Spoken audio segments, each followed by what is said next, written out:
de l'épouse. L'Église comme l'épouse du Seigneur. Alors,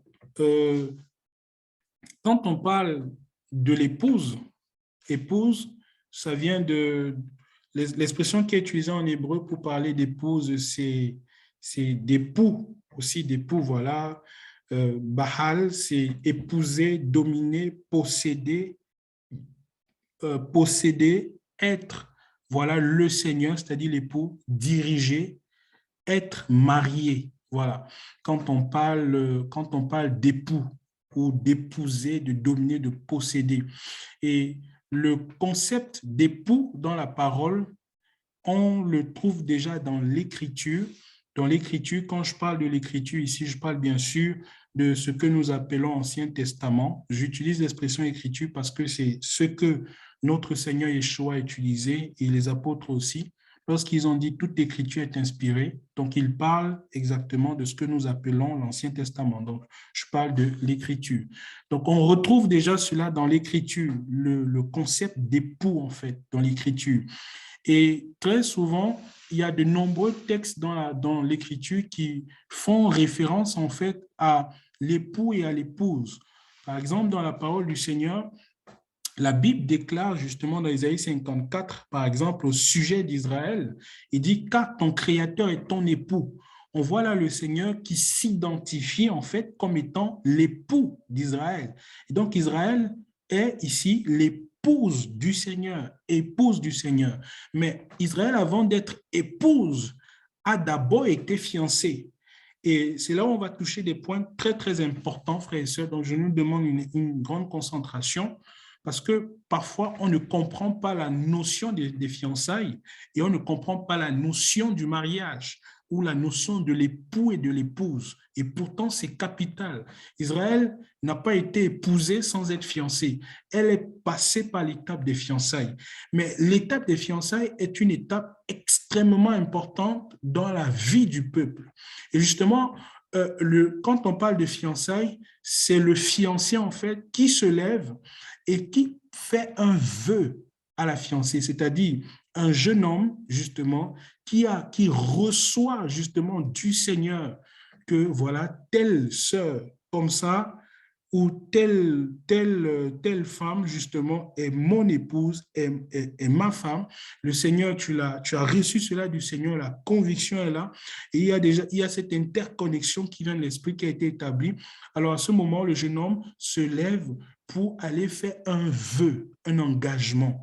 Et ça ne vient pas des humains. C'est ce que le Seigneur lui-même a fait. Le Seigneur, pour fiancer Israël, il a fait une promesse qu'il engagerait en fait, une promesse qui, une fois qu'elle a été dite, justement, engageait la responsabilité du Seigneur par rapport à la vie de cette femme-là, parce qu'Israël est considéré ici comme une jeune fille qui a été courtisée par le Seigneur. Elle a reçu les avances du Seigneur. Elle a reçu les avances d'Adonai. Et quand Adonai est parti vers elle, il lui a donné une parole qui lui engageait sa responsabilité. C'était là le début des fiançailles du peuple. Nous sommes dans le livre de Genèse chapitre 12. On va lire à partir du premier verset. La notion des fiançailles. C'est ici, frères et sœurs, dans ce texte, le commencement des fiançailles du peuple. Est-ce que quelqu'un peut lire avec nous ce soir Genèse chapitre 12 à partir du premier verset? Alléluia. Ô Père.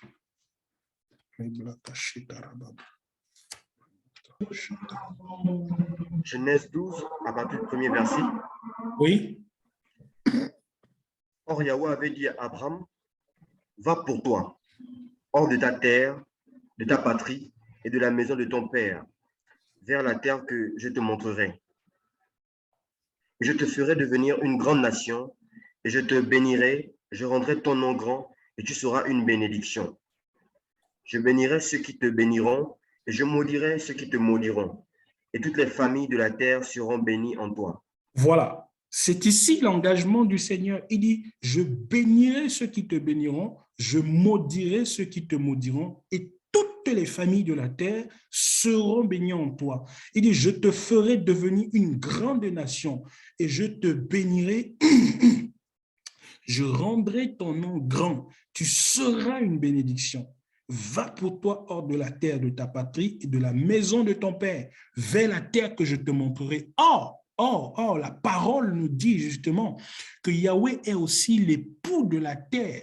Il a épousé la terre et la terre vers laquelle il envoie le peuple est une terre qu'il a épousée en fait. Et donc ici, il fait un vœu, il place une parole qu'il engage. C'est la parole des fiançailles. Et vous allez comprendre pourquoi je dis que c'est la parole des fiançailles, parce que ce n'est pas moi qui le dis, c'est le prophète qui le dit. C'est le prophète qui le dit, qui dit que cette parole-là, justement, c'est la parole des fiançailles.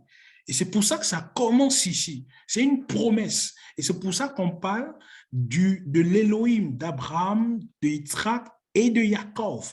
Mais en fait, quand on parle de l'Élohim d'Abraham, de Yitzhak et de Yaakov, c'est la période où Yahweh a opéré avec le peuple comme étant son fiancé. Et regardez, frère, comment Yahweh s'est comporté dans le temps de ses fiançailles avec la nation d'Israël. Il n'a pas joué avec elle. C'est pour ça que je suis fermement opposé aux gens qui disent que voilà, on peut se fiancer et après rompre les fiançailles. Ça produit de la blague au milieu des frères et sœurs. Ça produit du jeu. Ce n'est pas un jeu. Les fiançailles sont comparées déjà au mariage. Ce n'est pas moi qui le dis. Regardez l'attitude du Seigneur. Donc, nous sommes ici dans le livre de Jérémie, chapitre 2, à partir du premier verset. Écoutez ce que le prophète déclare.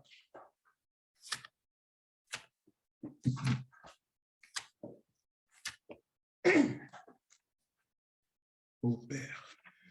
Jérémie, chapitre 2.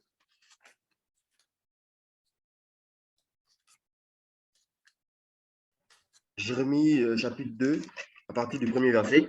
Oui. La parole de Yahweh vint à moi en disant, va écrire aux oreilles de Jérusalem et dis, ainsi parle Yahweh, je me souviens de la fidélité de ta jeunesse, de l'amour de tes fiançailles, quand tu venais après moi dans le désert, dans une terre qu'on n'ensemence pas. Israël était une chose sainte pour Yahweh. Il était le premier de son revenu. Tous ceux qui le dévoraient étaient coupables, et le malheur les atteignait, dit Yahweh. Écoutez la parole de Yahweh, maison de Jacob, et vous toutes les familles de la maison d'Israël. Ainsi parle Yahweh. Quelle injustice vos pères ont-ils trouvé en moi, pour qu'ils se soient éloignés de moi, et qu'ils aient marché après la vanité et soient devenus vains. Et ils n'ont pas dit, où est Yahweh, qui nous a fait monter du pays d'Égypte, qui nous a fait marcher dans le désert, dans une terre aride et pleine de fosses, dans une terre de sécheresse et d'ombre de mort, terre où pas un homme n'était passé, où pas un humain n'avait habité. C'est bon, tu peux t'arrêter là, mon frère. Vous voyez ce qu'il dit ici? Il dit, va écrire aux oreilles de Jérusalem et dit, ainsi parle Yahweh. Je me souviens de la fidélité de ta jeunesse, de l'amour de tes fiançailles, de l'amour de tes fiançailles. Pourquoi? Parce que Israël était fiancé au Seigneur, à Adonai Yahweh. Et il précise la période. Il dit, quand tu venais après moi dans le désert, dans une terre qu'on n'ensemence pas, ça veut dire que toute la puissance de Yahweh qui s'est déployée pour la nation d'Israël, pour faire sortir le peuple. Pour faire sortir le peuple, il dit, je t'ai porté comme sur des ailes d'aigle pour te faire sortir. Toute la puissance du Seigneur qui a été déployée vis-à-vis du peuple, il opérait en tant que fiancé, frère. Oh, alléluia. Il opérait en tant que fiancé. Il dit, je me souviens de l'amour de tes fiançailles quand tu venais après moi dans le désert. On est ici exactement lorsque le peuple sort de l'Égypte pour pouvoir rentrer dans le désert. Il suit le Seigneur par la colonne, la nuit, le jour, et la colonne de feu la nuit. Donc, à ce moment-là, il dit qu'Israël le suivait dans les tentes de ses amours, à cause de son amour pour le Seigneur, mais surtout à cause de l'alliance qu'il a dressée avec le Père, Abraham, Yitzhak et Jacob. Et l'alliance commence avec Abraham dans cette parole, lorsqu'il a dit « Je te bénirai ».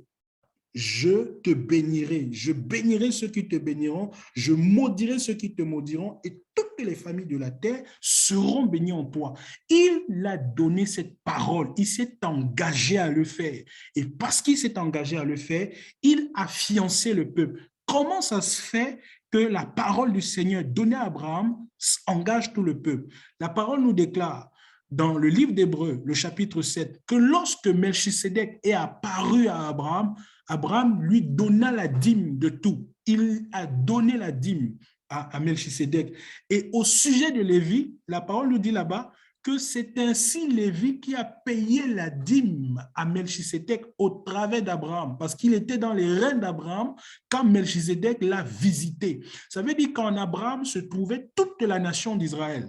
Et donc la promesse qu'Élohim fait à Abraham, il fait cette promesse pas qu'à Abraham, mais à toute la nation d'Israël. Et c'est là le début, le temps de leur fiançailles. Et le prophète va continuer en disant ceci. Il dit, tu me suivais dans le désert, dans une terre qu'on n'ensemence pas. Israël était une chose sainte pour Yahweh. Il était le premier de son revenu. Une chose sainte, sainte, kadosh, kadash, mise à part. Ça veut dire ceci, frère. Écoutez-moi très bien, parce qu'il y a quelque chose de fort ici. Ça veut dire que le temps des fiançailles aussi est déjà un temps de sanctification de la fiancée. Ça veut dire que la fiancée ici, elle est mise à part. Il dit Israël était une chose sainte. Alléluia. Oh, frère, je ne sais pas s'il y a quelqu'un qui est en train de comprendre là où le Saint-Esprit est en train de nous amener ce soir. Israël, dans le temps des fiançailles, était une chose sainte. Ça veut dire que la promesse que Yahweh a faite au peuple a sanctifié le peuple. Ce n'était pas un jeu. Alors que le temps du mariage n'avait pas encore eu lieu. Il n'était qu'à l'étape des fiançailles. Mais il ne rigolait pas avec le peuple. Ce n'était pas une parole et puis demain une autre parole. Il n'a pas trompé ce peuple avec d'autres personnes. Il a donné sa promesse en tant que fiancé et il a sanctifié la fiancée. C'est pour ça que je veux m'adresser à quelqu'un ce soir. Au-delà de l'Église en tant qu'épouse, ce que nous partageons, il y a cette dimension que chacun de nous, pour ceux qui ne sont pas encore mariés, ils doivent faire attention, frère. Les fiançailles, ce n'est pas un jeu. Dans les fiançailles, il y a un engagement. Il y a un engagement du Seigneur. Quand le fiancé ouvre sa bouche pour donner la parole, cette parole qui sort, frère, tu es en train d'établir une alliance avec ta fiancée qui ne peut être brisée. Je reprends. Quand tu ouvres ta bouche pour parler, pour faire un vœu à ta fiancée et sceller ce vœu déjà devant les parents, parce que les fiancés aussi se scellent devant les parents, quand tu ouvres ta bouche, frère, pour faire un vœu, c'est devant le Seigneur que le vœu se fait. C'est devant le Seigneur que le vœu se fait. C'est pour ça que ce n'est pas un jeu. Tu ne viens pas et puis tu dis des choses en rigolant juste pour voir si la fiancée va réagir, si elle sera contente pour aller donner un autre vœu demain à une autre fiancée. Ce n'est pas du Seigneur, c'est de Satan, c'est du diable. C'est le diable qui met ce genre de choses dans les cœurs pour former des gens qui sont doubles de cœur. Frère, si tu es là ce soir et que tu n'es pas encore marié, prends garde aux vœux que tu vas faire. Parce que quand la parole sort, elle t'engage. C'est comme si tu étais déjà dans le mariage. Parce que l'étape des fiançailles, la fiancée est sainte.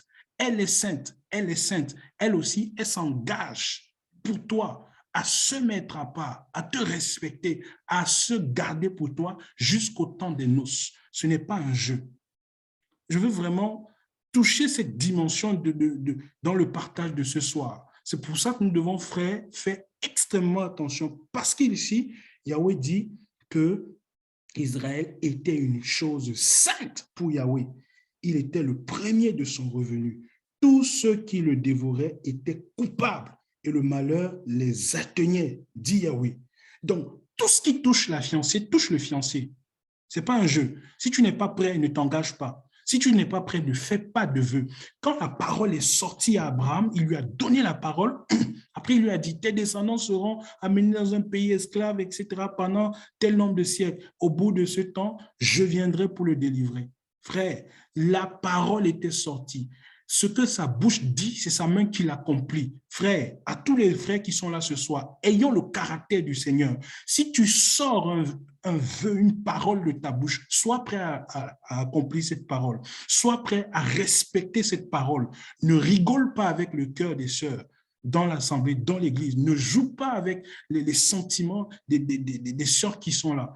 On ne rentre pas dans les fiançailles pour s'amuser. Dans les fiançailles, on est déjà dans la dimension du sérieux.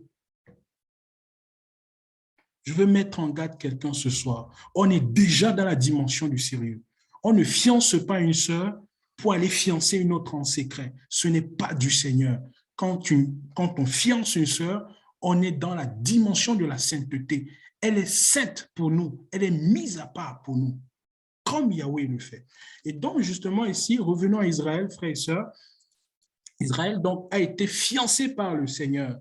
Et pourquoi je le dis encore? Parce que quand on dit Yahweh, l'Élohim d'Abraham, de Yitzhak et de Yaakov, c'est le temps des fiançailles. C'est le temps des fiançailles. Dans l'Élohim de Yitzhak, c'est le temps des fiançailles. L'Élohim de Yaakov, c'est le temps des fiançailles. C'est le temps des fiançailles.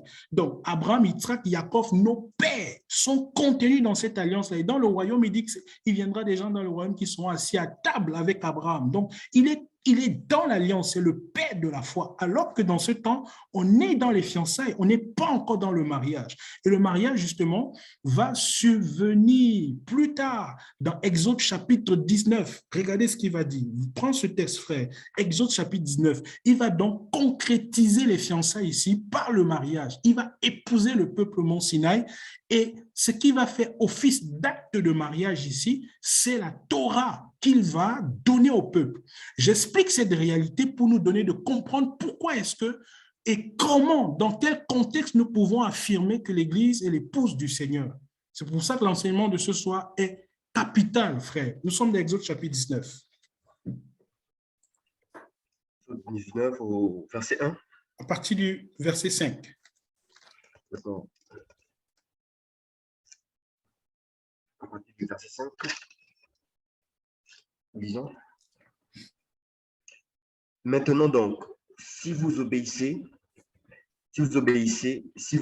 à ma voix et si vous gardez mon alliance, alors vous serez ma propriété parmi tous les peuples, car toute la terre est à moi, et vous serez pour moi un royaume de prêtres et une nation sainte. Voilà les discours que tu tiendras aux enfants d'Israël. Amen. Amen. Vous voyez, frère, c'est fort. Il dit, maintenant donc, si vous obéissez à ma voix, si vous gardez mon alliance, alors vous serez ma propriété parmi tous les peuples, car toute la terre est à moi. Toute la terre, vous serez ma propriété parmi tous les peuples. Frère, ce n'est pas un jeu. Et c'est pour ça qu'au Mont Sinaï, quand il donne la Torah au peuple, il concrétise son alliance. Et l'alliance, là, ça se fait dans les tonnerres, dans la nuée, au son du chauffard. Il y a toutes ces choses qui se produisent à la montagne. La montagne est tremblante de feu, de la sainteté du Seigneur. C'est le lieu des noces. C'est le lieu des noces. C'est le lieu des noces. C'est le lieu de la manifestation du contrat qui va être scellé. Et désormais, à partir de là, Israël quitte de l'étape de fiançailles pour rentrer dans l'étape d'épouse. Mais dans l'étape des fiançailles, il est l'Élohim d'Israël. Dans l'étape des fiançailles, il est l'Élohim d'Abraham, il est l'Élohim de Yitzhak, il est l'Élohim de Yaakov. Ça veut dire que déjà, en tant qu'Élohim d'Abraham, d'Israël et Yaakov, il a fait des miracles extraordinaires. Israël était intouchable. Et pour rentrer dans le désert, pour rentrer dans la terre promise, il a battu cette nation devant le peuple d'Israël. Il a écarté, il a lui-même en tant que le vaillant guerrier, le fiancé des fiancés, le meilleur des fiancés, il a battu cette nation pour permettre à sa fiancée de rentrer dans sa destinée. Ça veut dire qu'il était sérieux dans ses fiançailles. Ce n'était pas un temps de blague, parce que cette fiancée, si quelqu'un la touchait, cette personne touchait directement le Seigneur. Et Yahweh n'a pas brisé ses fiançailles avec Israël. C'est pour ça, personnellement, je m'oppose lorsqu'on dit qu'on peut rompre les fiançailles. Ça produit une certaine forme de légèreté dans le Seigneur. Jamais vous ne trouverez dans la parole, frère, où vous avez, comment on dit ça, vous allez voir le Seigneur vouloir rompre les fiançailles avec son peuple. Il ne le fait pas. Il ne le fait pas. Il ne le fait pas. Même si il a ouvert une porte, quelque part, le Seigneur va dire, sauf pour cas d'impudicité. Mais ce n'est pas la volonté du Seigneur. Et c'est pour ça que même quand Joseph était marié, il était, fiancé à Marie, il a voulu rompre secrètement avec elle parce qu'il a cru que Marie avait violé la loi, c'est-à-dire qu'elle était devenue femme adultère. Elle était allée après un autre homme. À cause de cette action, oui, il avait la possibilité de rompre secrètement les fiançailles. Mais sinon, à part ça, on ne pouvait pas se permettre de rompre les fiançailles. Aujourd'hui, vous avez des gens qui rompent des fiançailles parce qu'il a trouvé une autre femme plus belle. Ils rompent les fiançailles parce qu'ils trouvent qu'elle n'a pas assez de critères pour lui. Ce n'est pas ça le caractère des enfants du Seigneur. Et il nous faut avoir le caractère du Père. Il nous faut avoir le cœur du Père. Il nous faut être à l'image et à la ressemblance du Seigneur.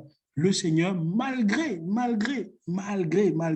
même les manigances, malgré parfois les fidélités d'Israël, oh mes frères, il est resté fidèle. Regardez ce que la parole dit. Regardez, nous sommes ici dans Ésaïe chapitre 26. Ésaïe chapitre 26. Oh, alléluia, j'aime ce texte. J'aime ce texte. J'aime ce texte, frère. Israël, fiancée, devenue épouse au mont Sinaï. Yahweh s'est engagé. Il s'est engagé pour ce peuple. Il dit, si vous obéissez à ma voix, si vous gardez mon alliance, alors vous serez ma propriété. Frère, la fiancée est la propriété du fiancé. C'est pour ça que toi aussi, en tant que sœur fiancée, arrête de balader tes yeux partout. Arrête de réfléchir. Si tu dis oui au vœu, comme Yahweh a fait le vœu à Abraham, et Abraham est parti par la foi, il a obéi, frère. Ma soeur, si tu reçois les vœux d'un frère pour te fiancer et que tu dis oui, sache que ton oui t'engage jusqu'au mariage. Ce n'est pas pour dire oui et puis regarder si le frère a assez de moyens sur lui, s'il peut prendre soin de toi. Ce n'est pas comme ça que ça se passe, frère.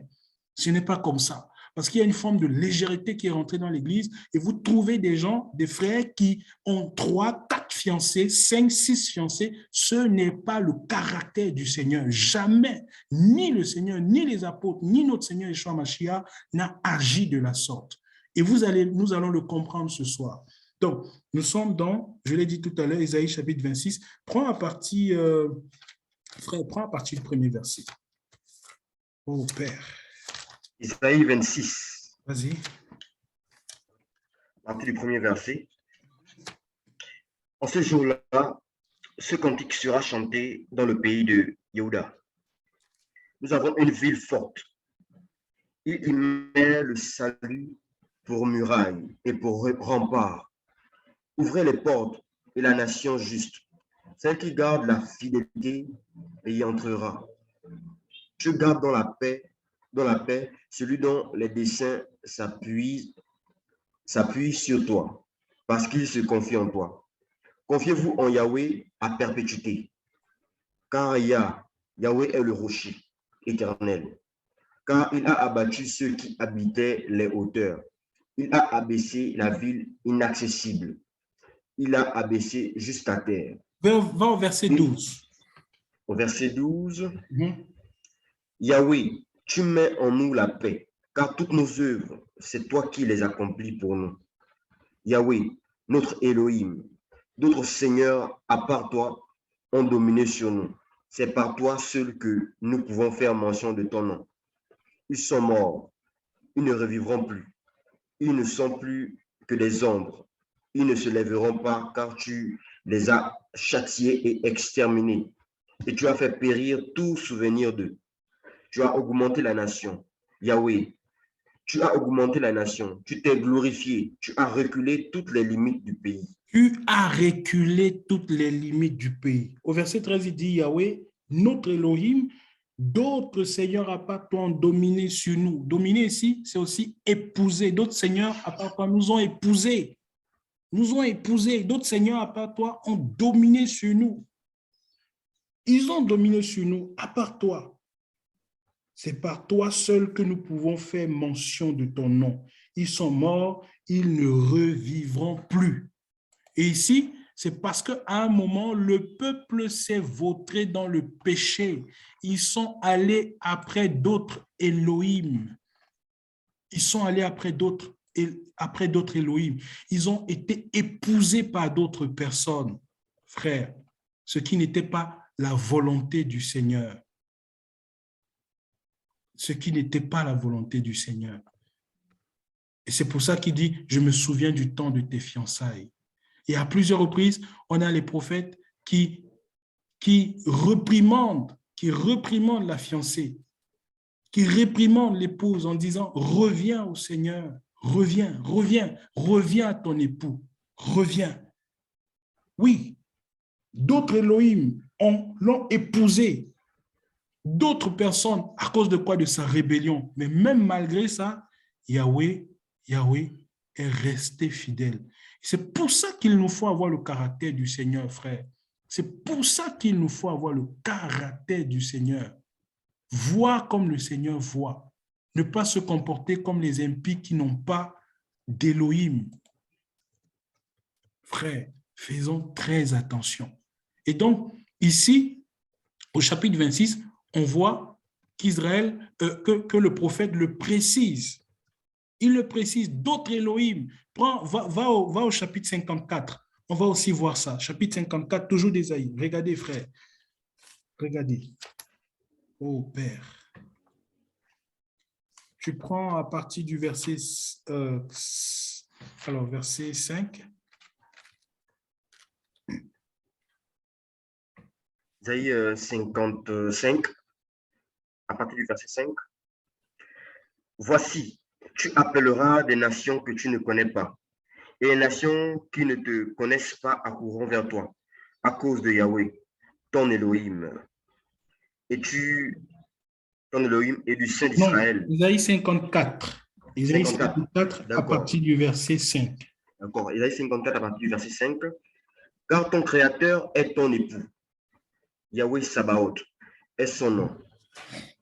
Ton Rédempteur est le Saint d'Israël. Il s'appelle l'Élohim de toute la terre. Car Yahweh t'appelle comme une femme délaissée et à l'esprit affligé, comme une femme qu'on a épousée dans la jeunesse et qui a été répudiée, dit ton Elohim. Je t'avais délaissé pour un petit moment, mais je te rassemblerai avec de grandes compassions.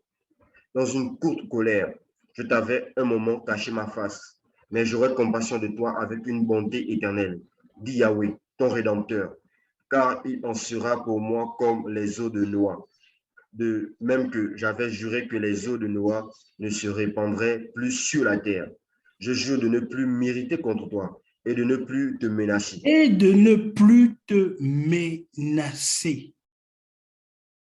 Et de ne plus te menacer. C'est ça le caractère du Seigneur, frère. C'est ça le caractère du Seigneur. Il dit, ton Créateur est ton époux. Ton époux, Yahweh Sabaoth, est son nom. Ton Rédempteur est le Saint d'Israël. Il s'appelle l'Élohim de toute la terre, car Yahweh t'appelle comme une femme délaissée. Oui, pourquoi? Parce qu'Israël ici est cette femme-là qui a été épousée par le Seigneur. Vous pourrez voir plus tard, vous pouvez lire ça plus tard, tranquillement, Ézéchiel chapitre 16, où le prophète décrit le moment où la jeune femme Israël a été courtisée par le Seigneur. Frère, ce n'est pas du jeu. Ce n'est pas du jeu. Israël, donc, a été fiancé par le Seigneur, fiancé par la promesse, l'engagement qui est sorti de la bouche du Seigneur, et puis elle a été épousée par le Seigneur. Et c'est pour ça, frère, que le mariage est un processus. Et ici, le mariage d'Israël est un processus qui devrait se concrétiser avec la venue du Mashiach. Et le prophète Ésaïe annonce ces noces, que le mari a prévu, ce banquet, cette table, que le mari a prévu pour la mariée, que l'époux a prévu pour l'épouse. Vous pourrez le lire aussi plus tard, frères et sœurs. Il parle de ça. Et quand le Seigneur vient justement, Yeshua, il vient concrétiser cela, frère. Il vient concrétiser cela. Pourquoi? Parce que Yeshua est l'époux qui vient. Yahweh dit ici, regardez, observez bien dans Isaïe 50, dans Isaïe 54, ici le verset 5, il dit, ton rédempteur est le Saint d'Israël. Mais qui est le Saint d'Israël? Qui est véritablement le Saint d'Israël? Le Saint d'Israël, c'est Yeshua, notre Seigneur. Et vous le verrez, regardez, on va prendre Actes chapitre 3 à partir du verset 14. Regardez. La concrétisation de ces noces-là se fait avec la venue de l'époux. Yeshua est Yahweh qui a promis venir, qui a promis, et Yahweh qui est le Saint d'Israël. Yeshua est le Saint. Et en Israël, dans la tradition, quand on parle du Saint, le Saint, c'est le Mashiach. Le Mashiach, il est le Saint d'Israël. Oh, mes frères, lis ce texte, frère. Acte chapitre 3, le verset 14. Acte chapitre 3, le verset 14, et ceci.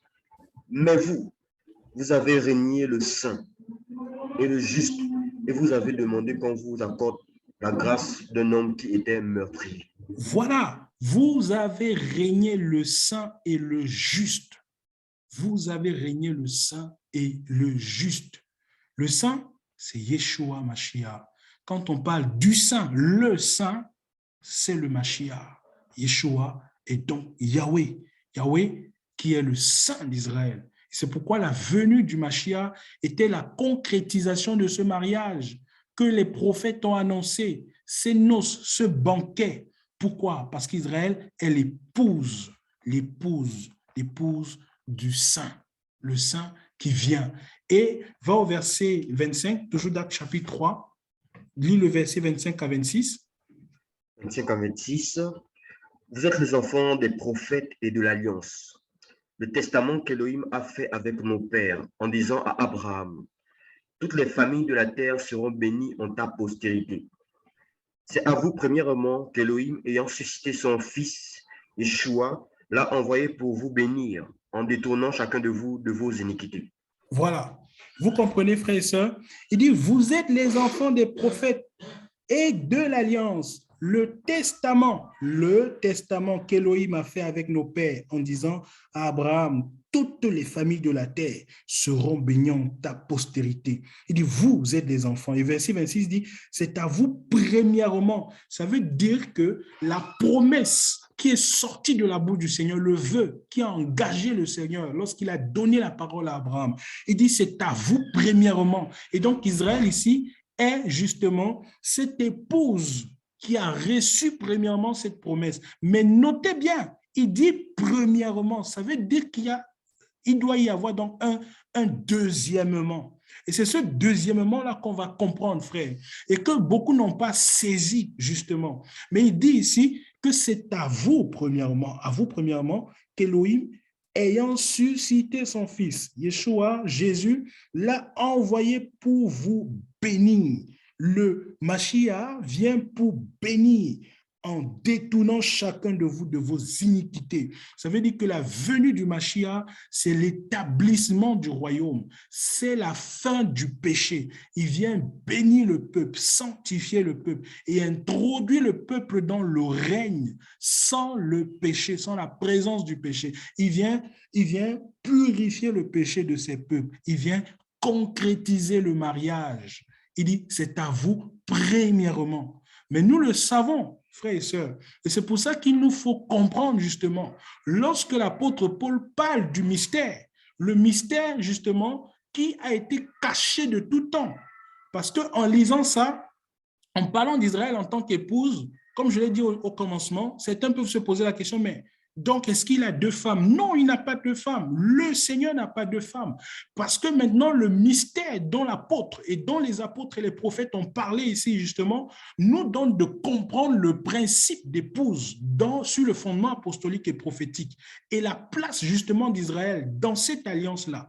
Comment, alors, cela s'est fait? Premièrement, nous savons que Yohanan, dans Jean chapitre 3, le verset 29 par là, il a parlé de Yeshua comme étant l'époux. Il dit que celui qui connaît l'épouse, c'est l'époux. L'époux, c'est le Seigneur. Pourquoi? Parce que Yeshua lui-même a parlé de lui en tant qu'époux. Dans Matthieu, là-bas, je pense que c'est Matthieu, le chapitre 9, le verset 15, Yeshua, il a parlé de lui, il dit, les amis de l'époux peuvent-ils jeûner pendant que l'époux est là? Il se désignait lui-même en tant que l'époux de qui? D'Israël, premièrement, mais l'époux de qui d'autre? Deuxièmement. Et c'est le deuxièmement là qu'on doit comprendre, parce que le deuxièmement là aussi, c'est la fin. C'est la fin de l'énumération. C'est la fin de l'énumération. C'est la fin du premièrement. Le premièrement, c'est la nation d'Israël.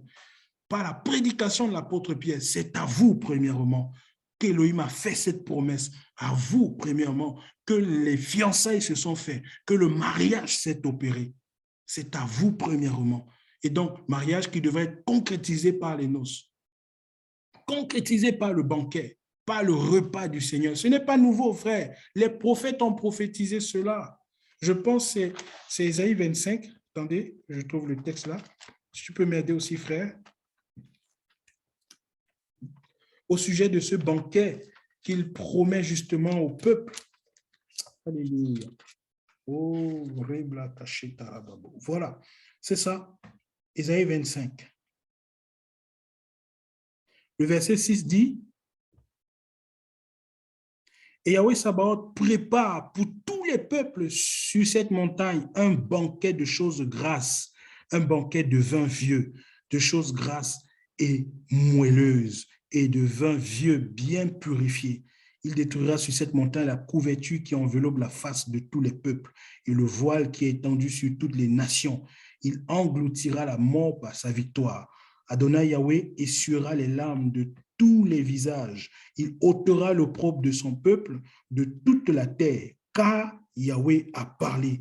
On dira en ce jour-là, voici notre Elohim, celui en qui nous avons espéré et qui nous sauve. C'est Yahweh en qui nous avons espéré. Soyons dans l'allégresse et réjouissons-nous de son salut, car la main de Yahweh reposera sur cette montagne. Vous voyez, c'est la promesse du Seigneur, la promesse du royaume, du banquet que le Seigneur promet à son peuple, frère. C'est la promesse du Seigneur. Et Yeshua est venu pour concrétiser cela. Mais seulement, et c'est là où il faut comprendre, frère, seulement, nous sommes dans Éphésiens chapitre 3. Qu'est-ce qui s'est donc passé? Qu'est-ce qui s'est passé? Qu'est-ce qui s'est passé? Qu'est-ce qui s'est passé? Qu'est-ce qui s'est passé? Israël épouse, qu'est-ce qu'elle est devenue justement en tant qu'épouse? Avoue premièrement que cette parole est sortie. Et donc, l'apôtre Paul va donc expliquer le mystère qui s'est produit, qui était caché de tout temps, dans lequel les anges cherchaient à comprendre, à sonder, mais qu'est-ce qui se passait? Et Israël a marché avec le Seigneur en tant qu'épouse et arrivé à un niveau, on ne parle plus d'elle en tant qu'épouse, mais qu'est-ce qui se passe? Éphésiens chapitre 3, frère.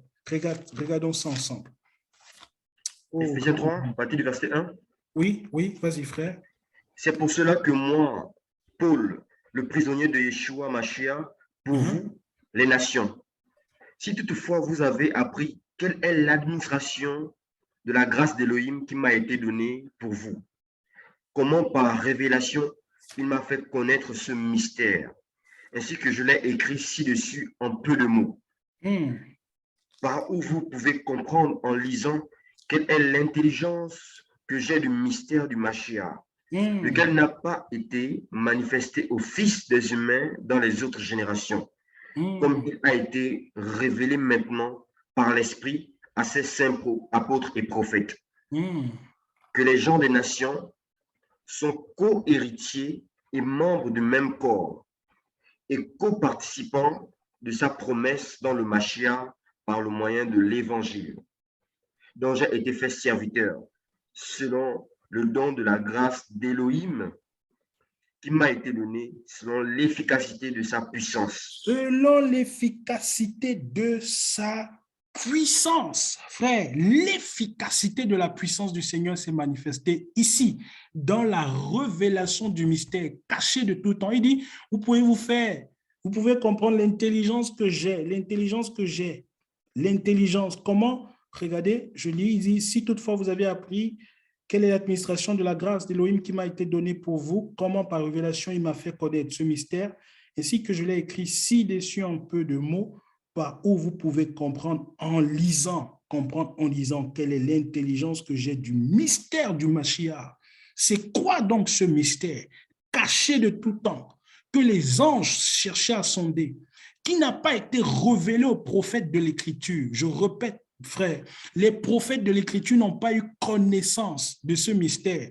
C'est pour ça, frère, quand il dit que nous sommes, dans Éphésiens chapitre 2, nous sommes bâtis sur le fondement apostolique et prophétique, il parle des apôtres et des prophètes qui ont eu la révélation de ce mystère, qui ont eu la révélation de ce mystère. Et il dit ceci, il dit, par où vous pouvez comprendre en lisant quelle est l'intelligence que j'ai du mystère du Mashiach, lequel n'a pas été manifesté au Fils des humains dans les autres générations, comme il a été maintenant par l'Esprit à ses saints prophètes et à ses saints apôtres et prophètes. Ça veut dire que dans ce temps, le mystère révélé aux saints apôtres et prophètes du Mashiach, on ne parle pas ici des prophètes de l'ancienne alliance. Ça veut dire que le fondement apostolique et prophétique qui est placé dans l'Église, ce sont les apôtres et les prophètes qui ont reçu la révélation du mystère caché de tout temps.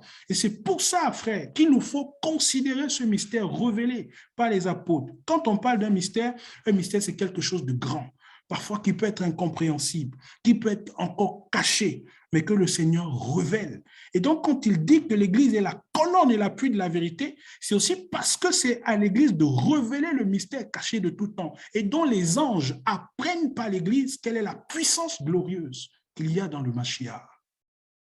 Oh, mes frères, oh, mes frères, oh, mes frères.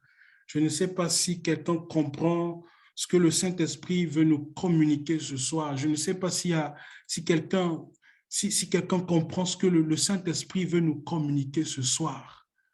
Oh, mes frères, je sais pas si votre esprit actuellement est éveillé. Je prie que le Saint-Esprit réveille quelqu'un là où il est, qu'il ouvre votre entendement spirituel pour saisir ces choses, frères, afin de comprendre ces mystères qui nous sont révélés dans la parole. Nous en avons besoin.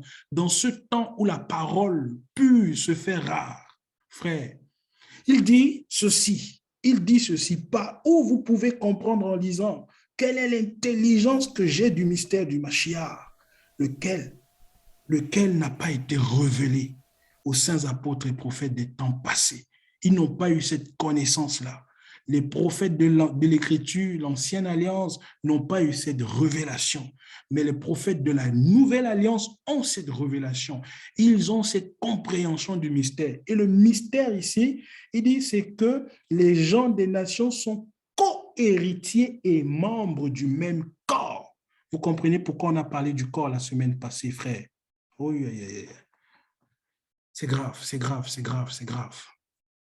Ils sont, je répète, ils sont co-héritiers et membres du même corps. Ça veut dire, frère, ça veut dire que nous sommes membres du même corps. J'avais dit que quand on dit que, quand nous disons que nous sommes du même corps, ça veut dire que nous sommes os des os et chair de la chair.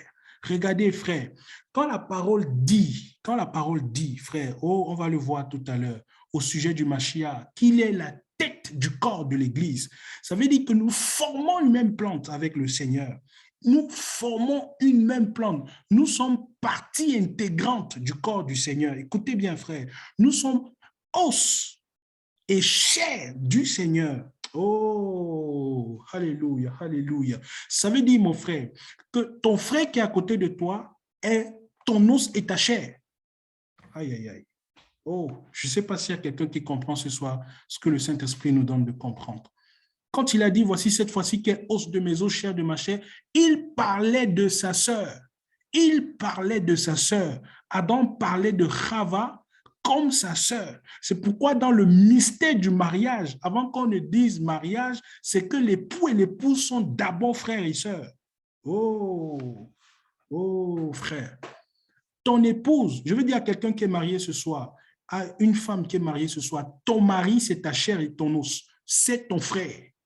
Je veux dire à un frère qui est marié ce soir, ta femme, c'est ta chair et ton os, c'est ta sœur. Ça veut dire, c'est pour ça que dans ce mystère, Hébreu nous révèle que Yeshua est notre grand frère.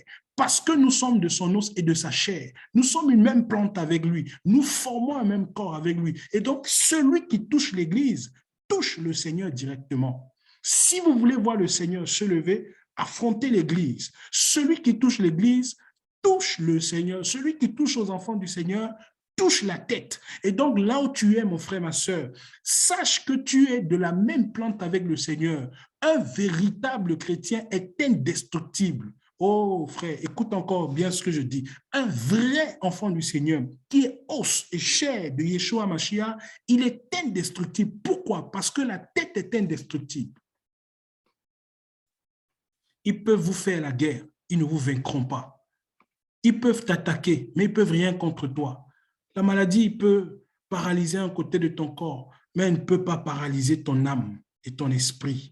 Oh, ils peuvent tuer le corps, mais ils ne peuvent pas tuer l'âme et l'esprit, parce que nous sommes des invincibles. Pourquoi? Parce que nous formons une même plante avec le Seigneur. C'est pour ça que je veux dire à quelqu'un, arrête d'avoir peur des situations qui se passent autour de toi, de ta chambre, des attaques de l'ennemi, des paroles qui se disent autour de toi. Tu es au Seigneur. Ésaïe 26 dit qu'il a su la paix. Regardez, regardez, regardez. Oh, il y a une notion forte là en ce moment. Oh, alléluia. Regardez, frère, regardez. D'Ésaïe 26 là-bas, il a dit quelque chose. Il dit au verset 3, tu gardes dans la paix, celui dont les desseins s'appuient sur toi parce qu'il se confie en toi. Frère, écoute bien, un vrai enfant du Seigneur, un vrai frère est dans la paix du Seigneur parce que sa confiance est dans le Seigneur. Personne ne peut te toucher. Il peut y avoir des agitations autour de toi, il peut y avoir des paroles, il peut y avoir des menaces, frère. Mais ils ne peuvent pas te vaincre. Tu es invincible à cause de l'esprit du Mashiach et de l'onction du Seigneur qui est sur ta vie, frère. C'est pour ça qu'en tant qu'enfant du Seigneur, il nous faut avancer. Avance, chrétien, avance. Avance, frère, avance, sœur, avance. Là où tu es, avance. Peu importe le nombre et la taille, le gabarit des ennemis qui se dressent devant toi, avance. Reste dans la paix du Seigneur. Reçois le shalom du Seigneur. Il dit que ceux-là, ils sont dans son shalom, dans sa paix. Ceux-là dont les desseins s'appuient sur le Seigneur. C'est pour ça, frère, il nous faut nous appuyer sur le Seigneur d'une manière inconditionnelle. Oh, Père. Je ne sais pas s'il y a quelqu'un qui comprend ça ce soir. Oh, Holy Ghost. Oh, Père, oh, Père, oh, Père, oh, Père. Nous sommes une même plante avec lui, frère. Un seul corps. Un seul corps. Et donc ici, il dit que le mystère, c'est que nous formons. Il dit, le mystère, c'est que nous sommes co-héritiers et membres du même corps avec cette épouse de l'Écriture. Celle-là qui a reçu la promesse. Maintenant, avec elle, nous sommes membres du même corps. Celle qui a reçu la promesse. Quelle promesse? Toutes les familles de la terre seront bénies en toi. La promesse qui est sortie, les fiançailles qui sont sorties, qui ont été adressées au peuple en ce moment-là, nous sont adressées aussi. Ça veut dire qu'en acceptant le Seigneur Yeshua Mashiach, nous rentrons dans les fiançailles. Oh, c'est ici la révélation, frère. Nous rentrons dans les fiançailles. Nous sommes donc là au cœur du mystère. Tous ceux qui acceptent le Seigneur Yeshua Mashiach rentrent dans la promesse de bénédiction. Et si tu reçois la promesse de bénédiction du Seigneur, ça veut dire que tu es fiancé au Seigneur. Et c'est pour ça que dans 2 Corinthiens chapitre 11, tu vas lire ce texte, frère, prends ce texte, 2 Corinthiens chapitre 11, le verset 2. L'apôtre Paul va parler de ça. Pourquoi? Parce que tous ceux qui sont en Mashiach sont dans l'alliance de la bénédiction. Lis ce verset, frère. 2 Corinthiens 11, verset 2. Car je suis jaloux pour vous, oui? Une jalousie d'Élohim. Alléluia. Parce que je vous ai fiancé à un seul époux. Je vous ai fiancé à un seul époux. Pourquoi Paul le dit? Pourquoi Paul le déclare? Parce que nous sommes dans la promesse. Parce qu'en Mashiach Yeshua, nous sommes dans la promesse. Ça veut dire, mon frère, ma soeur, que tu es béni de toutes sortes de bénédictions dans le Seigneur. Le fait que tu sois béni de toutes sortes de bénédictions crée automatiquement une alliance entre toi et le Seigneur. Et donc, à ce moment-là, c'est une alliance de fiançailles. Ah, Je ne sais pas si vous comprenez comment le Saint-Esprit nous donne d'atterrir directement dans les fiançailles, frère. C'est une alliance de fiançailles. Quand Paul dit que vous êtes bénis de toutes sortes de bénédictions dans les lieux célestes en Machia, c'est une alliance de fiançailles. Pourquoi? Parce que le vœu a été donné à notre père Abraham. Le vœu a été fait, le vœu des fiançailles a été fait. Et donc, en Machia, nous rentrons dans ce vœu, dans cette promesse. Nous devenons membres du même corps. Ça veut dire aussi, dans une autre dimension, frère, que ceux-là qui ont reçu le vœu, ceux-là qui ont reçu la promesse, frère, ils sont nos os et notre chair. Je répète, ceux qui ont reçu la promesse ici sont nos os et nos chairs. Car je suis jaloux pour vous d'une jalousie d'Élohim. Ah, alléluia. Alléluia, alléluia, alléluia. Il y a une autre dimension dans ce verset-là, frère. Regardez, regardez, regardez. Si nous donc nous sommes os et chair avec ceux qui ont reçu la promesse, ça veut dire que ce sont nos frères. Et c'est pour ça qu'en tant qu'Église, nous avons le devoir saint devant le Seigneur de soutenir la nation d'Israël, de prier pour la paix de Jérusalem. Moi, je ne comprends pas quand l'Église aujourd'hui rentre dans une certaine propagande qui se fait, quand des propagandes se font et tout ça, et qu'il y a cet antisémitisme qui monte et qui s'adresse contre la nation d'Israël, et voir comment beaucoup d'enfants du Seigneur se dressent contre la nation d'Israël. Paul dit, faites attention, ce n'est pas vous qui portez la racine, ce n'est pas vous qui portez l'arbre, c'est le contraire. C'est le contraire. Nous avons été greffés au milieu, parmi eux. Nous avons été greffés parmi eux. C'est ce que la parole nous dit, frère. On ne les a pas remplacés. Maintenant, nous avons été greffés parmi eux. Ils sont nos os et nos chairs, notre chair. Ça veut dire que si, dans tous les conflits qui se passent en tant qu'enfants du Seigneur, c'est une parenthèse, si nous avons un soutien indéfectible à adresser, nous adressons ce soutien indéfectible à la nation d'Israël à cause de la promesse faite à notre père Abraham et de ce que maintenant, dans la révélation du mystère, frère, qui nous est révélé par l'apôtre Paul ici, Israël aussi, ceux-là qui ont reçu la promesse, ils sont nos os et notre chair. Oh, il dit, c'est que maintenant, les gens des nations que nous sommes ce soir, non-juifs, goïms, que nous sommes ce soir, il dit, nous sommes co-héritiers. Dans Romains chapitre 11, il dit oui, selon regardez, Romains chapitre 11, très vite, une petite croquette là, un petit détour, regardez quelque chose qu'il dit qui est terrible. Hein. Il dit, oh Seigneur, rejetés, mais haïs, ils sont aimés, haïs en même temps. Je cherche ça. Oh. Aimés à cause de leur père. Si quelqu'un trouve ça, s'il vous plaît. C'est Romains chapitre 11. Voilà, au verset 28, il dit, en effet, ils sont ennemis selon l'évangile à cause de vous. Ils sont ennemis selon l'évangile, mais selon l'élection, ils sont aimés à cause de leur père. L'amour d'Israël demeure. Il dit, dans Romains chapitre, je pense le 9 ou le 10, Elohim a-t-il rejeté son peuple? Non, ils n'ont pas été rejetés. Non. Selon l'évangile, ils sont peut-être ennemis, mais à cause de leur père, ils sont aimés. Et donc, même selon l'évangile, et c'est cela le mystère qu'il nous faut comprendre. Et l'apôtre Paul, on va le voir aussi dans Ephésiens chapitre 1, il dit que ce mystère est grand. C'est un mystère terrible. C'est un des plus grands mystères de toute la parole. Il dit, ce mystère est grand. C'est qu'au sujet de la nation d'Israël, par rapport à l'évangile, ils sont haïs, mais à cause de leur père, ils sont aimés. Et bien qu'étant haïs selon l'évangile, ils sont nos os et notre chair.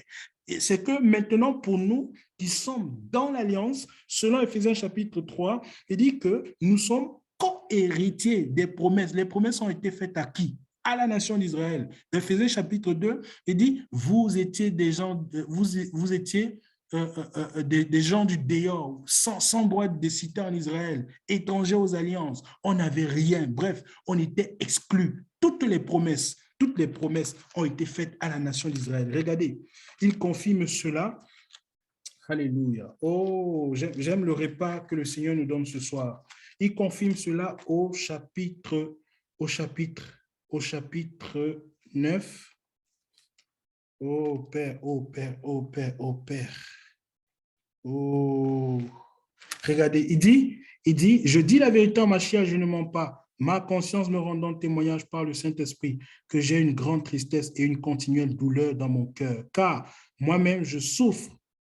Moi-même, je souhaiterais être anathème, séparé du Mashiach pour mes frères, mes parents selon la chair, qui sont israélites, à qui appartiennent, écoutez bien, l'adoption, la gloire, les alliances, l'ordonnance de la loi, le service divin, les promesses et les pères, et de qui est sorti selon la chair, le Mashiach, qui est Elohim au-dessus de toutes choses, béni éternellement. Donc, les promesses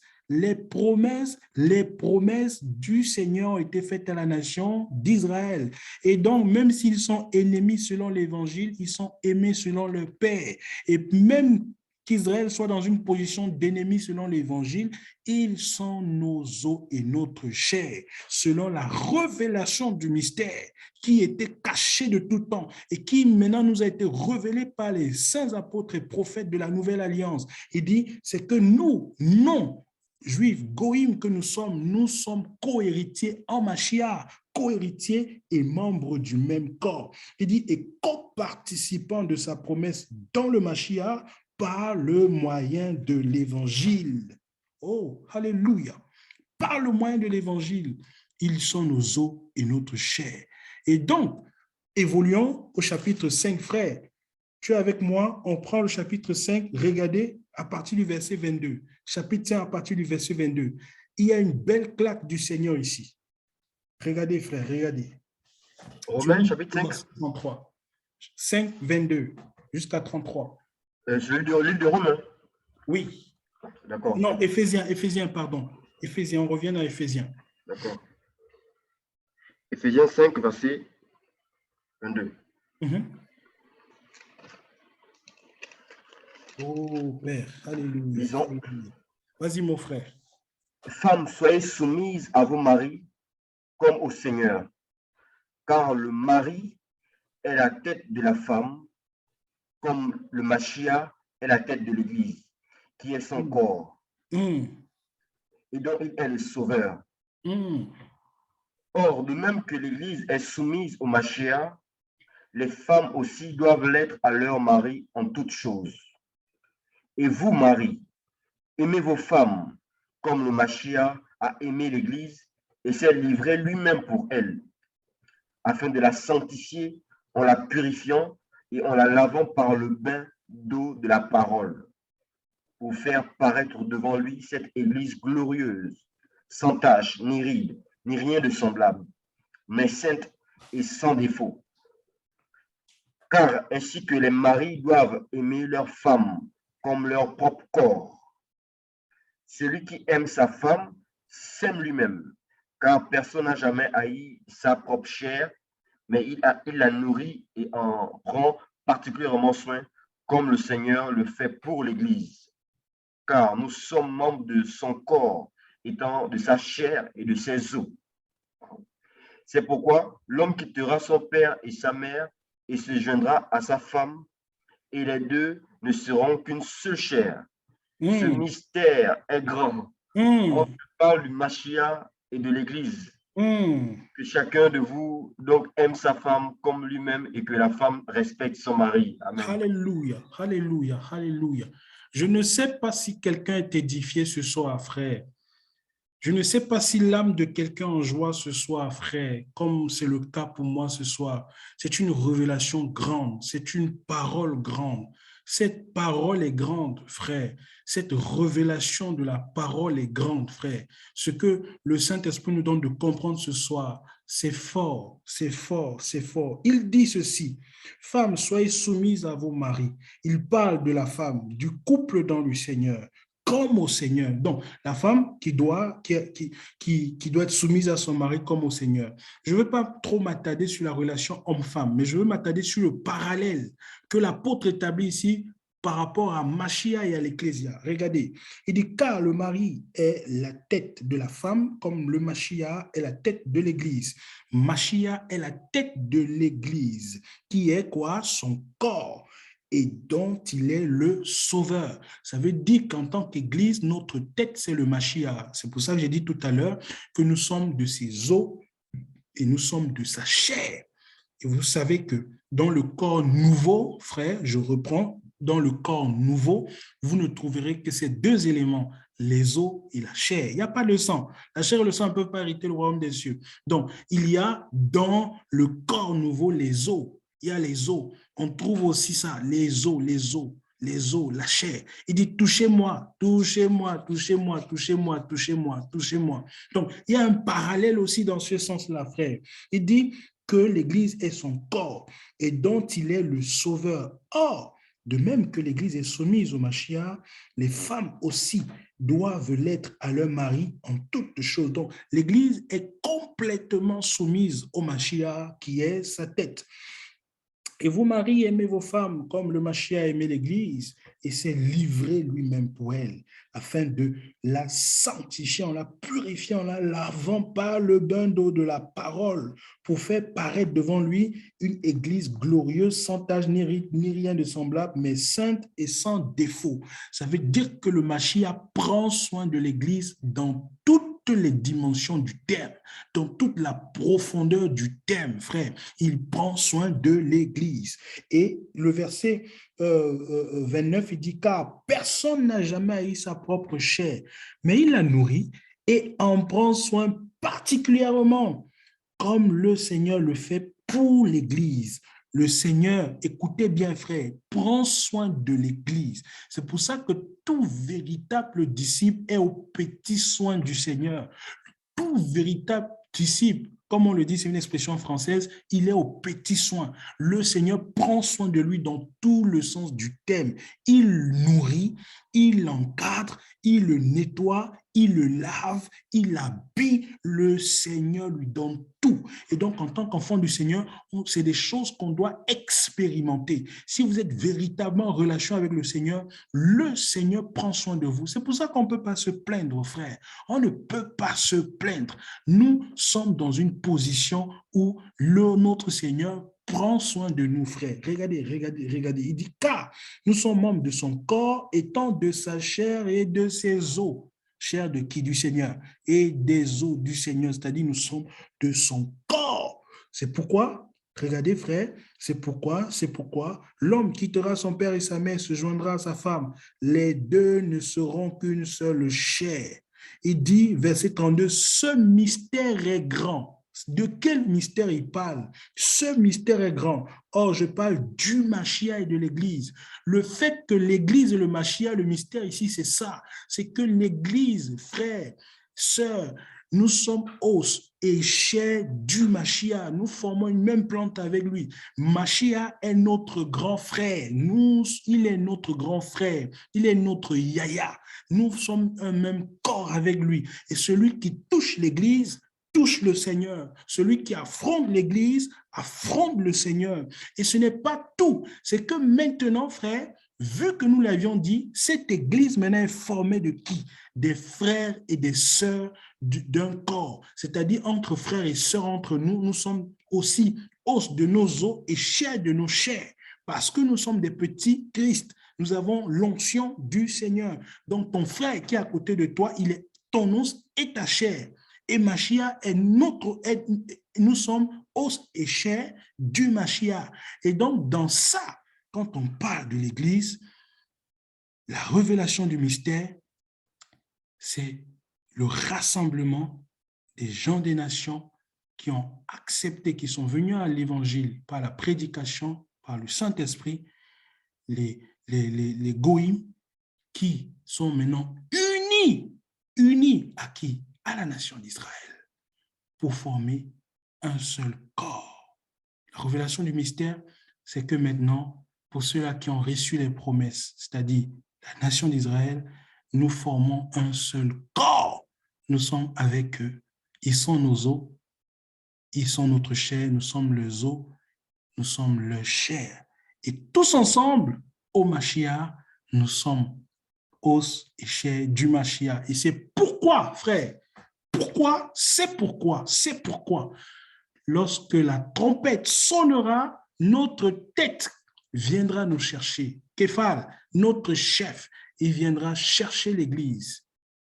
Nous irons à sa rencontre, frère.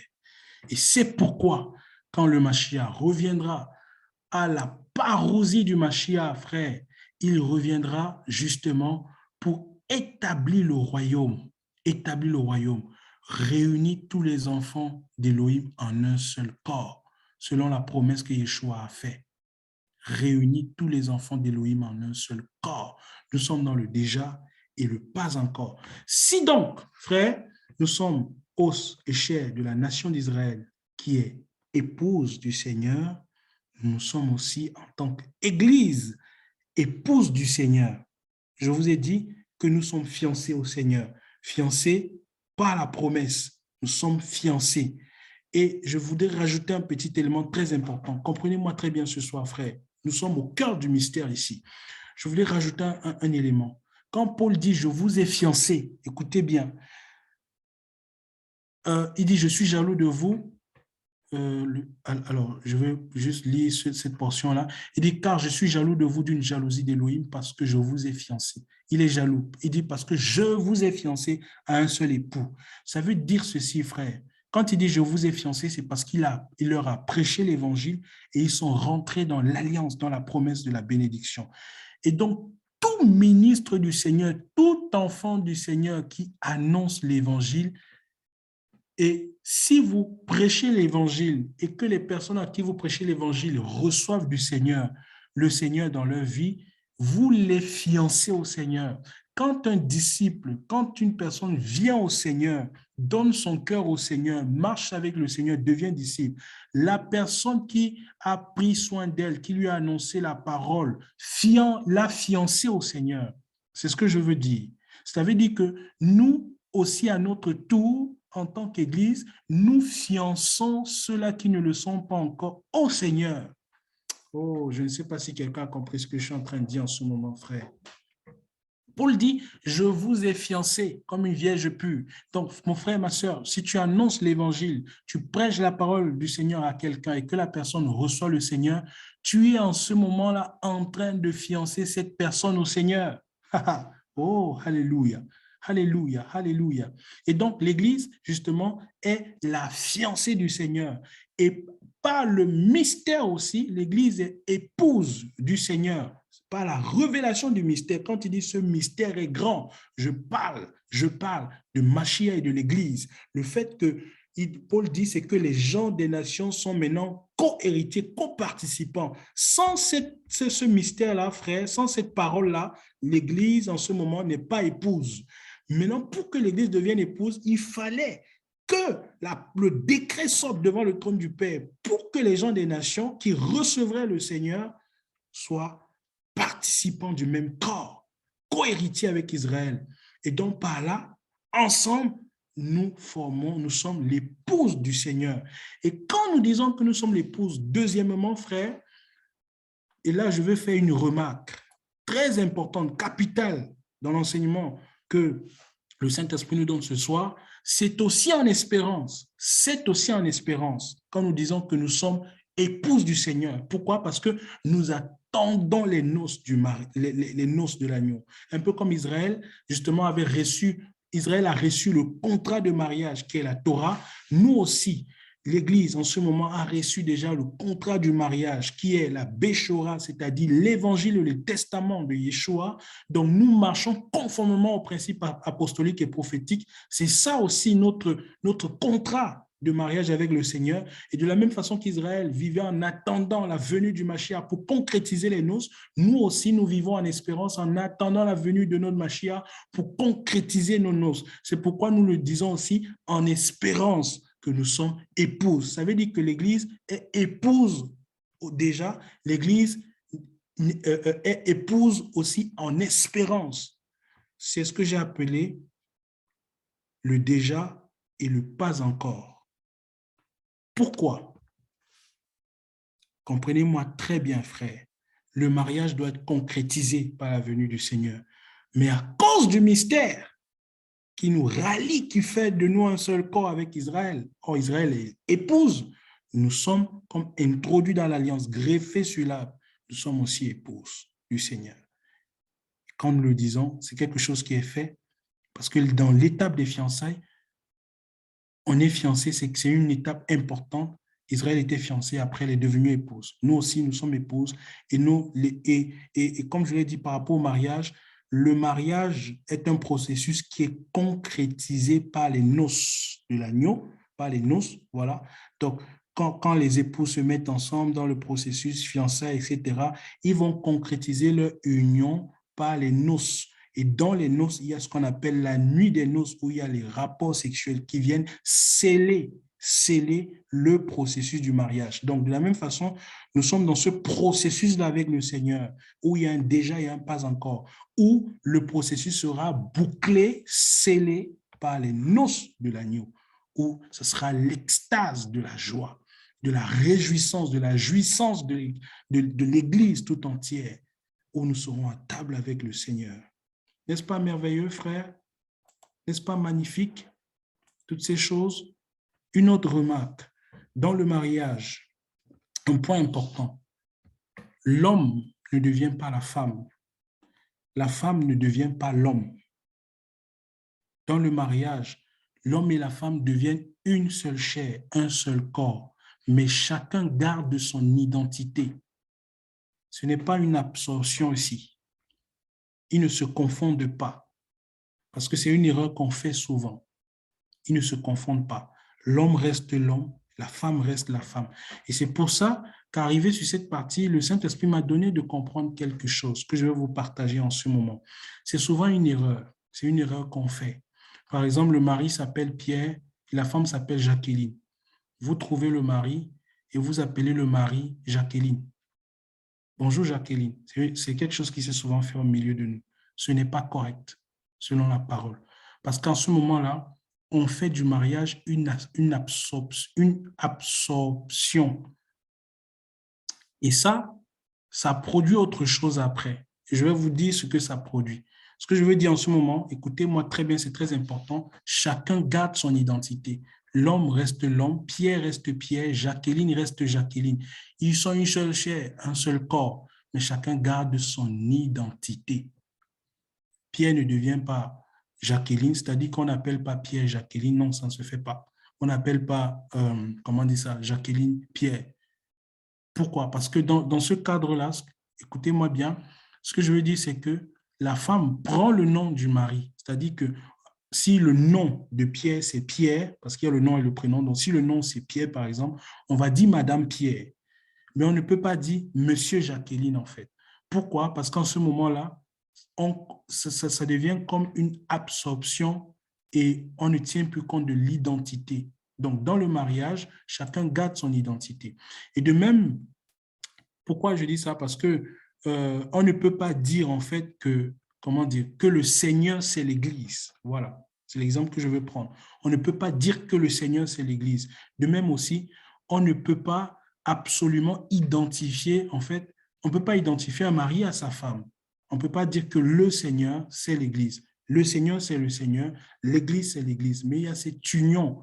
Ils forment un. C'est pourquoi le mystère est grand. Oh, alléluia. Ils sont un seul corps, une seule chair. Et, comment dire ça? Cela ne veut pas dire en fait que dans le mariage, comment dire? En fait, ce que je veux dire, c'est que dans le mariage, ils sont aussi appelés. Quand on dit une seule chair, c'est parce qu'il y a une vocation derrière. C'est parce qu'il y a une vocation. C'est une marche dans une progression, c'est-à-dire qu'ils sont appelés à former une seule chair. Pourquoi je dis ça? Parce que certains peuvent se marier au début, ils ne voient pas vraiment qu'ils sont une seule chair. Donc, quand on dit une seule chair, un seul corps, c'est aussi en espérance. C'est que le couple, par exemple, dans le Seigneur, est appelé à former une seule chair. Donc, quand nous disons que l'Église est l'épouse du Seigneur, ça veut dire que l'Église est appelée aussi à devenir l'épouse du Seigneur. C'est aussi en espérance. C'est une vocation aussi de l'Église. C'est pour ça qu'à un moment, on ne peut pas pousser le parallèle trop loin en disant que l'Église, c'est le Seigneur. Non, le Seigneur, c'est le Seigneur, l'Église, c'est l'Église, et tout ce qui touche l'Église touche le Seigneur. Les deux forment un. Les deux forment un. Pourquoi? Parce qu'en disant ça, frères et sœurs, en disant ça, vous avez on en parlera, des gens comme des catholiques, en fait, qui ont poussé le parallèle trop loin, en fait, en disant, par exemple, que, voilà, l'Église, comment on dit ça? L'Église est le Seigneur et l'Église remplace le Seigneur. Ça veut dire, par exemple, que hors de l'Église, non, comment je vais dire? Le parallèle qu'ils ont poussé, en fait, c'est ça, c'est que l'Église remplace le Seigneur et l'Église, c'est le Seigneur. Et donc, faisant de l'Église un médiateur obligé pour venir vers le Seigneur. Or, la parole nous dit qu'il y a un seul médiateur entre Elohim et les hommes, c'est Yeshua, homme. C'est le médiateur. C'est le médiateur. Même dans l'Église, quand nous prêchons l'Évangile, nous amenons les gens vers le Seigneur. L'Église ne remplace pas le Seigneur. Quand l'Église remplace le Seigneur, ça fait que les hommes deviennent des rois et des papes dans l'Église. Ils prennent la place du Seigneur. C'est pour ça qu'il faut faire très attention. Donc, je mets l'équilibre ici. Le Seigneur reste le Seigneur et celui qui opère actuellement dans l'Église, c'est le Saint-Esprit. Or, l'Esprit de Yeshua, c'est Yeshua. Ça veut dire que l'Église n'a pas remplacé le Seigneur. L'Église a sa place et le chef, l'époux, a sa place. Il opère. Yeshua, c'est Yeshua, le Seigneur, et l'Église, c'est l'Église. Voilà. J'espère que j'ai pu me faire comprendre parce que vous avez des paroles, par exemple, au niveau des assemblées catholiques qui disent, par exemple, que hors de l'Église, il n'y a pas de salut. Voilà. Sans le corps, en fait, qui est l'Église, Yeshua n'a pas de visibilité. C'est un excès. C'est un excès. Et d'un autre côté, des évangéliques ou des protestants ont poussé le truc aussi trop loin en disant, voilà que maintenant, on n'a plus besoin de visibilité. Voilà, c'est-à-dire que l'Église n'a pas besoin d'être visible.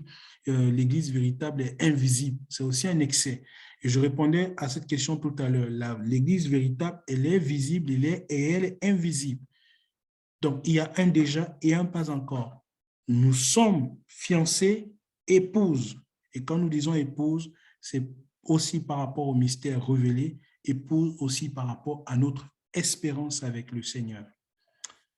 Voilà, véritablement que le Seigneur soit béni ce soir. Il y aura encore beaucoup de choses à dire là-dessus, frère. Vu le temps, on va s'arrêter là. On va s'arrêter là pour ce soir et on va continuer prochainement. Mais je crois par la grâce du Seigneur que nous avions pu saisir le mystère. Surtout cela, frère. C'est pour ça qu'on avait parlé de ce que c'est que le corps. Il dit que nous sommes un même corps, co-héritiers des promesses. Nous sommes donc fiancés du Seigneur, mais nous sommes aussi épouses du Seigneur. Il dit, ce mystère est grand. Or, je parle du Mashiach et de l'Ecclésia. Le Mashiach et l'Ecclésia. Le Mashiach et l'Ecclésia. L'époux et l'épouse. Voilà, que le Seigneur soit béni. Que le Seigneur soit béni.